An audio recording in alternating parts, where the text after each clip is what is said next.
ನಮ್ಮ ಜೊತೆಗೆ ಬಿಜೆಪಿ ರಾಜ್ಯಾಧ್ಯಕ್ಷರಾದ ವಿಜಯೇಂದ್ರ ಅವರಿದ್ದಾರೆ, ಮಾತನಾಡಿಸ್ತೇನೆ. ಸರ್, ಇವತ್ತು ಜಂಟಿ ಹೋರಾಟಕ್ಕೆ ಕರೆಯನ್ನ ಕೊಟ್ಟಿದ್ದೀರಿ, ಇವತ್ತು ಪ್ರತಿಭಟನೆಯನ್ನ ವಿಧಾನಸೌಧದಲ್ಲಿ ಮಾಡಿದ್ದೀರಿ. ಮುಂದೆ ಹೇಗಿರುತ್ತೆ 9 ದಿನಗಳ ಕಾಲ? ನಾವು ನಿನ್ನೆ ದಿನ ಭಾರತೀಯ ಜನತಾ ಪಾರ್ಟಿ ಜೆಡಿಎಸ್ ಪಕ್ಷದ ಶಾಸಕರುಗಳು, ವಿಧಾನ ಪರಿಷತ್ ಸದಸ್ಯರು ಕೂತು ಸಮಗ್ರ ಚರ್ಚೆ ಮಾಡಿದ್ದೇವೆ.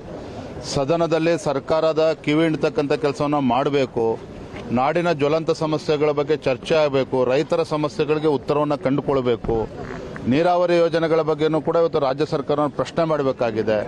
ಹಾಗಾಗಿ ಇವತ್ತು ಬೆಂಗಳೂರು ಏನು ಚಿನ್ನಸ್ವಾಮಿ ಕ್ರೀಡಾಂಗಣದಲ್ಲಾದಂಥ ಕಾಲ್ತುಣಿತ ಪ್ರಕರಣ, ಇವೆಲ್ಲದ್ರ ಬಗ್ಗೆನೂ ಕೂಡ ಮುಖ್ಯಮಂತ್ರಿಗಳು ಪಲಾಯನವಾದ ಏನು ಮಾಡಿದ್ದಾರೆ, ಇವೆಲ್ಲವನ್ನೂ ಕೂಡ ಪ್ರಶ್ನೆಯನ್ನು ಮಾಡ್ತೇವೆ. RCB ವಿಚಾರವಾಗಿ ಅಧಿಕಾರಿಗಳನ್ನ ಅಮಾನತ್ ಮಾಡಿದ್ರು, ಮತ್ತೆ ರಿವೋಕ್ ಮಾಡಿದ್ರು, ಎಲ್ಲವೂ ಕೂಡ ನಡೀತು.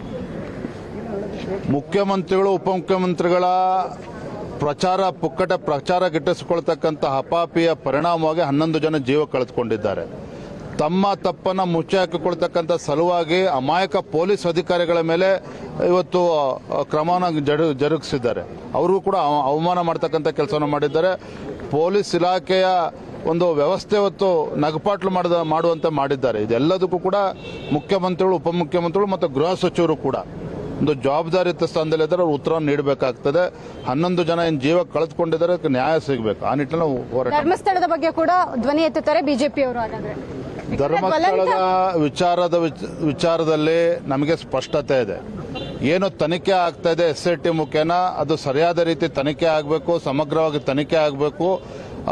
ಅನೇಕ ಪ್ರಶ್ನೆಗಳು ಉತ್ತರ ಕಂಡುಕೊಳ್ಬೇಕಾಗಿದೆ. ಆದರೆ ಇದರ ನಡುವೆ ಧರ್ಮಸ್ಥಳ ಇವತ್ತು ಮಂಜುನಾಥೇಶ್ವರ ಇರ್ಬೋದು, ಅಣ್ಣಪ್ಪ ಸ್ವಾಮಿ ದೇವಸ್ಥಾನ ಇರ್ಬೋದು, ಆ ಧಾರ್ಮಿಕ ಶ್ರದ್ಧೆಗೆ ಧಕ್ಕೆ ಬರ್ತಕ್ಕಂಥ ನಿಟ್ಟಿನಲ್ಲಿ ಕೆಲವು ಕುತಂತ್ರಗಳು ಕೂಡ ನಡೀತಾ ಇದೆ.